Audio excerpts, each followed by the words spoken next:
देख रहे हैं हमारा खास कार्यक्रम मंथन। और मंथन में आज हम बात करेंगे यूपी में होने वाले 9 विधानसभा सीटों पर उपचुनाव की। इसी पर चर्चा आज करेंगे। लुट रही है योगी की पुलिस।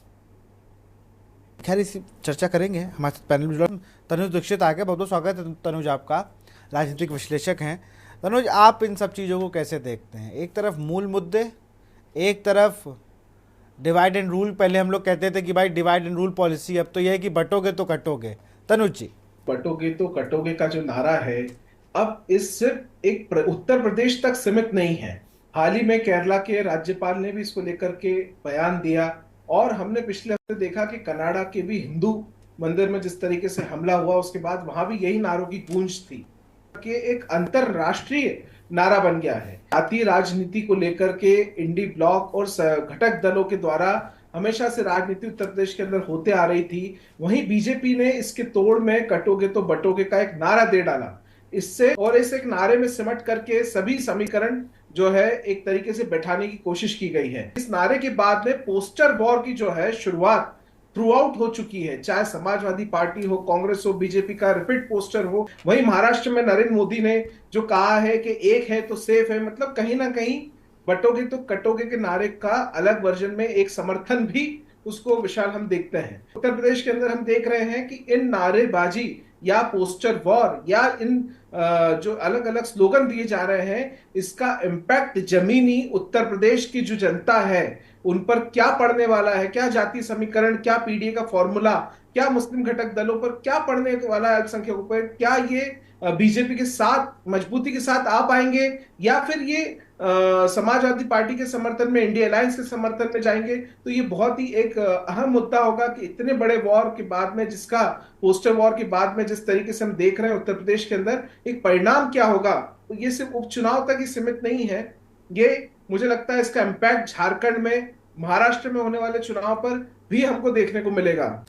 बिल्कुल। और तनुज, एमपी से आपका खास लगाव है, आप वहाँ जाते भी हैं और एमपी के रहने वाले भी हैं आप। इंदौर एक पूरे देश में आइडियल सिटी है जहाँ से आप बिलोंग करते हैं, जितनी मुझे जानकारी। मैं इसलिए उसको इससे कनेक्ट कर रहा हूँ। वहाँ पे बहुत ही साफ सफाई है। यूपी में उपचुनाव होते हैं, यहाँ पर आदमी पसंद क्या कर रहा है? वो अपने आप को नहीं देख रहा है, वो कोई दल हो। तो भाजपा का ही राज चल रहा है 25 27 28 सालों से। तो वहाँ इंदौर को बिल्कुल क्लीन सिटी बना दी है। वो आज तक किसी ने कॉपी नहीं किया। हमने कॉपी क्या किया, एक बैनर लगा, बटोगे तो कटोगे, तो उसके अवज में क्या क्या स्लोगन बनने लगे। तनुज जी, विशाल जी, काफी सारे मुद्दे ऐसे होते हैं। आज अगर इंदौर की बात करें तो इंदौर की जो नागरिक है वो इन सब बातों से ऊपर उठ करके एकता का बहुत अच्छा परिचय भी देते हैं। और यही एक विशेषता है, कोई शहर स्वच्छ बन रहा है तो उसमें निश्चित रूप से नागरिकों का योगदान भी उतना ही है जितना सरकारों की कोशिश और नगर निगम की पहल है। तो कहीं ना कहीं इंदौर के नागरिक भी बहुत जागरूक और सजगता के साथ में इन चीजों को लेते हैं। अगर बात करें तो आज उत्तर प्रदेश का एक राजनीतिक स्तर, भूगोलीय स्तर के साथ साथ बहुत देश में बहुत अलग इंपैक्ट रखता है। जब वहां से इस तरीके की जातीय रूप से जो स्लोगन्स की जब शुरुआत होती है तो वाकई में ये एक चिंतनीय विषय भी है। आज चाहे भारतीय जनता पार्टी का हिंदुत्व एजेंडा हो, चाहे सपा हो, चाहे इंडियन अलायंस के अदर दूसरे अन्य घटक दल हो, क्या स्लोगन्स के ऊपर जो कार्य करने की आवश्यकताएं हैं, क्या वाकई में ये बात सिर्फ भाजपा के लिए नहीं, हम बात करेंगे समाजवादी पार्टी क्योंकि दूसरी सबसे बड़ी पार्टी है उत्तर प्रदेश में। क्या यूपी के अंदर सपा ने भी कहीं घोषणा करी कि कल को अगर वो चुनाव जीतते हैं इन उपचुनाव में तो उसको देश में या कहीं हम स्वच्छता में या किसी और चीज में हम नंबर 1 आने की कोशिश करेंगे, कोई भी सीट हो? क्या कहीं पे भी ये घोषणा की गई है? क्योंकि देखिए अखिलेश यादव अपनी सीट छोड़ करके लोकसभा पहुंचे हैं। क्या उनकी सीट से भी, जहां पर तेज यादव चुनाव लड़ रहे हैं, क्या वहां से भी इस तरह की कोई घोषणा है? तो ये बहुत चिंतनीय विषय है कि जनता के लिए, प्रदेश के लिए क्या हितकारी योजनाएं हैं, क्या पार्टियां करने वाली है, वो इस उपचुनाव में कहीं भी देखने को नहीं मिलता है। विशाल जी। क्या विशाल जी, जी, विशाल जी, एक मिनट।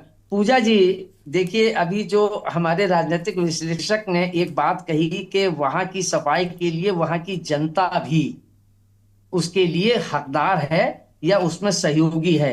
यही मेरा कहना है कि यहाँ की जनता भी उसमें बढ़ गई है और नेता भी बट गए हैं। इस बात की इन्होंने पुष्टि की है, आंशिक रूप से ही सही, लेकिन अर्थ वही है जो मैं कह रहा था। तो तनुज जी, प्रमोद जी और विशाल जी की जिम्मेदारी होगी ना कि जो है जनता को बोले कि ऐसी चीजों पे ना जाए, क्योंकि मैं बोलूंगी ना, बोलेंगे नहीं, समाजवादी पार्टी की प्रवक्ता है।